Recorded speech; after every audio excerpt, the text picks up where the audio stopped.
Hey there, Veteran Nation fans. Tonight we have a video I'm doing. It should be going out in the morning. And what I'm going to address is uh, U.S. Navy SEAL, Tim Kennedy. Now, Tim Kennedy is a uh, he's a Navy SEAL. He's also an MMA fighter, and you've seen him probably on several other much larger shows. Here, I'll put up some pictures here. So that's him as a SEAL. That's him on Joe Rogan. Now we got to Joe Rogan. Uh, he got to be on Joe Rogan's show when he was because he's an MMA fighter. So yeah, there's him MMA fighting. But Tim Kennedy apparently has lied about his service. And I don't know the full extent of it. I've watched a couple other veteran shows that I keep up with, and they discuss this. And I thought, you know what? I want to talk about this a little bit. So he's been on all these shows. He's talked about, the things that he's done, his war stories, and he has recently put out a book. And in this book, he talks several stories that have already been challenged by other people who are in it who said that never happened. Some stories are completely made up, some are extremely embellished. And this is actually quite common in the veteran community. You get a lot of guys who you have to remember this is a machismo culture, the military is. It's a lot of guys trying to one up each other. Uh, so what happens is when they get around, they start telling stories. A story will start just as normal, and then it gets bigger and bigger the more and more they tell it, and the line between what's the truth and what's not gets very blurred. So this happens quite commonly, but that's fine. These things happen. Uh, I've seen a lot of veterans fall into this mistake. Uh, I myself have exaggerated several of my stories over the years just to make them funnier or a little bit more entertaining. I've never lied about the core things about it, but I might, play up someone's reaction as an example. Uh, for me, it's about being entertaining. Most of this show, I have to entertain. But you'd be hard pressed to find someone that was in one of my stories who would say, "Yeah, that's completely false." Um, Conspiracy Kitty does not like the subject, so he's going to jump on here. Uh, these stories, and a lot of veterans do this. These stories are, they're kind of a bonding ritual. Uh, a lot of people tell war stories, but you do have to watch out for these guys who they always have the one-upmanship. Now, I'm not saying that's what happened with Tim, or what happened with Tim. You, it could be. I suspect it's something a little bit different. When it comes to people who've written a book, like Chris Kyle, Tim, they have to sell books. So, and most times these are not the guys actually like typing out the words. What they do is they sit down with a ghostwriter, someone who writes books all the time. They start writing down the stories, asking questions, and they'll write it, they'll read it. Like there's several rounds of editing that goes in, both before it even goes to the editor, between the writer and the ghostwriter and the person telling the story, and then it goes to the editor and it goes back and forth and gets rewritten and rewritten and rewritten. I don't know why these animals all want my attention right now, but they don't. Go lay down. Um, but you see this in veteran circles. You see people who want to, play up what they did. I'm the first to admit, I was in Afghanistan for a year. I did 2 convoys. That was about it. Nothing exciting. Not much exciting happening. Did people take pot shots at us? Yes, but it wasn't anything serious. And we had orders. No, you just press. If it's small arms fire, just keep driving. They're never gonna hurt you. Excuse me. Never gonna hurt your vehicle. And we're all in the vehicle. So, um, but yeah, you'll get guys who then their their story about their convoys becomes the greatest war story ever, and it's this one-upmanship, and it's a machismo thing, and you have to be very careful because as a veteran, this can easily go into a place of people who are just straight up lying about what they did, and I've seen it. I've seen it with active duty. I've seen it with veterans. Um, I've seen it with people who haven't served. So you have to be very careful. Now the cat is laying on my stuff. So now with Tim, I suspect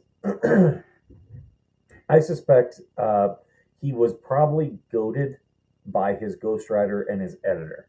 And they were probably like, because here's the thing, all these books, they fact check. They fact check all these books. They call the people. And I think it was a situation where they would much rather have the story that's entertaining, sell the books, and later on deal with the consequences. Now, I do know what they were saying on the one podcast is that there are people within the special forces community who are not happy about his book. And they're talking, on the podcast, they were like, yeah, they're talking about taking away his tab. Um, yeah, I don't see that happening. Um, there is stories in there that are potentially big problems, and I get it, but if they didn't occur, it's just a lie. Put out a statement, call it a lie, and what'll happen is the publisher will have to retract the book or re-edit it, do stuff like that, and make a public statement. The I don't think it'll get so big as to where like they were talking that he's he's going to lose his veteran status. No, I've only seen one case where someone lost their veteran status and it was complete and total BS. There are people who are killers in jail who keep their veteran status. So you know, you just have to understand the psychology that these are people who, they're trying to impress, they're trying to show how big, bad, and good they are at what they do. You're going to be such a pain that I'm just going to put you right here in my lap. Yeah. So, yeah, they have to, this is part of, is for a lot of people, this becomes part of their identity. And when you challenge them, they get very angry because they feel that you are challenging their identity. No, you're not coming up here. So if you know people doing this, I know the instinct is to go and be like, sorry, there's things falling down on my feet. I know the instinct is to be like, F this guy. I know that's what the instinct is. Um, I would say uh, for Tim, dude, just make a statement. If you were pressured by your ghostwriter or your editor to play up these things, just say it. I do know in one case, one of the things he was kind of putting down an officer that he served with, that's never good. Because your story is coming at the expense of others, and that's a bad thing.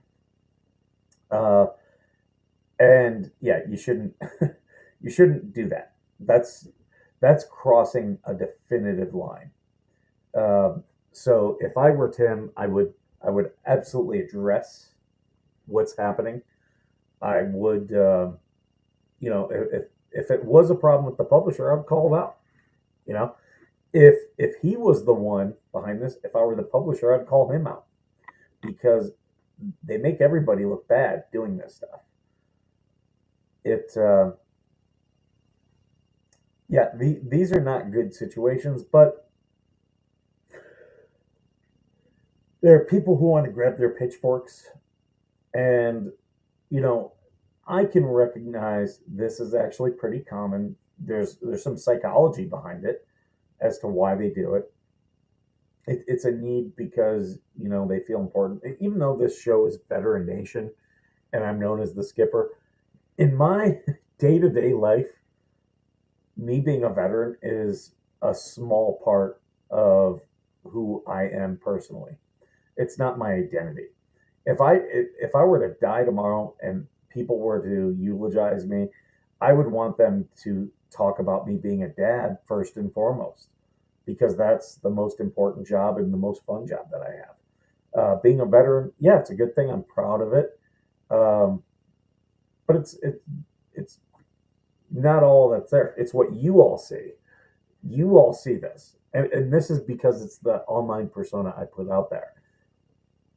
And when guys like Tim do this, it becomes their online persona, and it becomes very tied to who they are. Um, so I hope that he, uh, I hope that he makes a statement. I'm not one of these guys who's like, oh, f that guy. Just make a statement. Let us know why this is the way it is, and if these people calling you out, if they're wrong, say that they're wrong, and then we can actually start talking to people in the know and find out, okay, who's full of shit here. But yeah, I'm not gonna be down on a fellow veteran because of something that a lot of veterans do. Um, I haven't read his book. Uh, I've never talked with him. I don't. I've only met a couple of SEALs. Believe it or not, one was an admiral that I kind of worked for. Um, so yeah,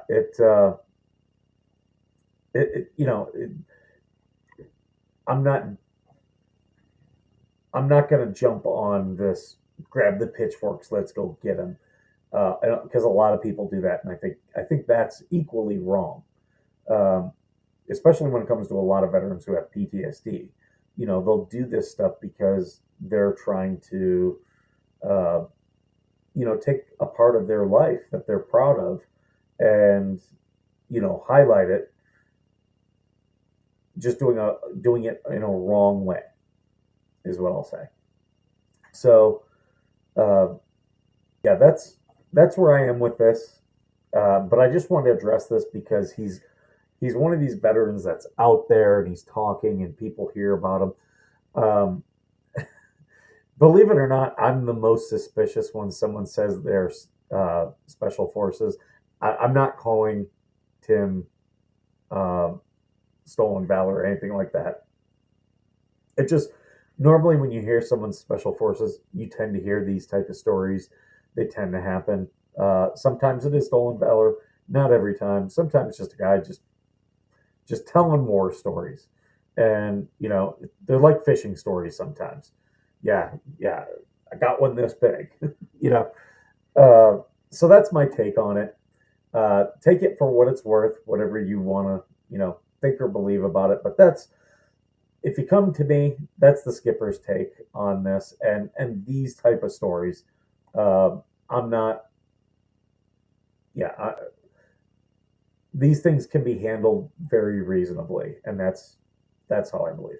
So That's what I wanted to come on here and talk to you all about.